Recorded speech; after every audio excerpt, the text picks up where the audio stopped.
Senator Abbas Sheikh Mohammed. Right. Thank you, Honorable Speaker. Honorable Speaker, I want to also join my colleagues that this bill will not help any Kenyan.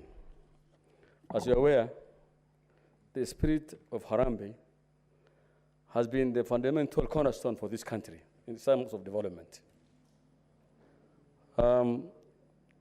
It's only after CDF and the other funds came in and the country economy improved that people want to change the spirit of brotherhood.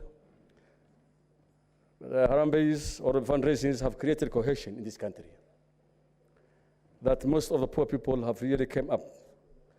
Most of the students that today, most of our professionals went for scholarships outside the country through Harambees.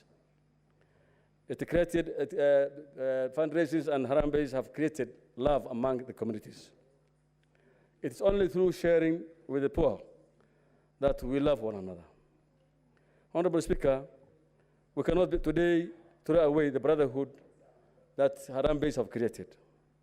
As you're aware, this country, almost 70% is below the poverty line. And they cannot even afford 2 meals in a day. They cannot afford to pay school fees. Initially, government said there's free education, but we're not seeing any free education here today. You are seeing even the primary kids have been told go and bring money. Mothers cannot even afford. They even sell chickens and all these things. Honorable Speaker, I've started working with this government way back in the 80s. And by the time I was starting job, the Harambee was actually at the peak. Because there was no school infrastructures. Kids were learning in the school and under trees. At times, the chiefs were being used to go and collect animals or money from within the villages. Of course, sometimes they were using excessive force. There was a bit of corruption. But today, the classroom that I went to, in my class 1, actually was built with Harambee. And therefore, I cannot be able to support today to say that Harambee should be stopped or should be monitored. That cannot work for us. Honorable Speaker, through fundraising, actually many Kenyans have sought medical treatment outside this country.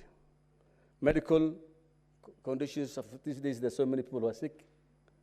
The medical services, hospitals actually have so much been commercialized. That somebody stays in an ICU or HDU in 1 night or 2 nights and 3 nights, the cost becomes just unbelievable high. It is through Harambees that we're able to save people, the dead bodies, from mortuaries because they've been held custody until money is paid back. Honorable Speaker, I will agree that I will say that the corrupt are not the poor people. The corruption comes from the high economies. The top guys who are stealing money. The people who have the money. These 80% or 90% of Kenyans cannot even access money. They survive on only Harambees and goodwills of their friends and the next of kins. So if anybody wants to stop corruption through stopping Harambee, I think that's very wrong. What I will say is that those who steal pay more and more Harambee so that this money can come back to the public. If you say there's no Harambee, then those who stole, the corrupt people will keep the money in the banks or even overseas. So I think we will encourage more Harambees. If you will ask me, that we will say so that at least the little they pay back, I think can be able to help the people that they have stolen their money. Honorable Speakers, I think what we are talking about here is kind of pretense, because I was hearing some of my colleagues here talking that Harambee will do this, Harambee is going to create corruption.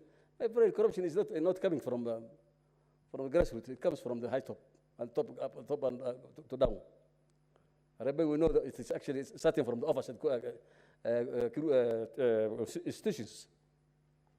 So, Honorable Speaker, I think Harambees shall not be controlled. Harambee cannot, I mean, if you want somebody to stop corruption, let this house produce, or let's institute a bill that will seriously deal with corrupt people. Like the China, you know, even if you're going to be killing somebody, even if you're going to jail somebody 100 years, so that somebody can be able to face the consequences of his stealing. But Islamic Harambee, just because somebody has stolen and they want to clean his money, will not help with stop corruption. With those few remarks, I beg to support. I mean, I want to oppose the bill.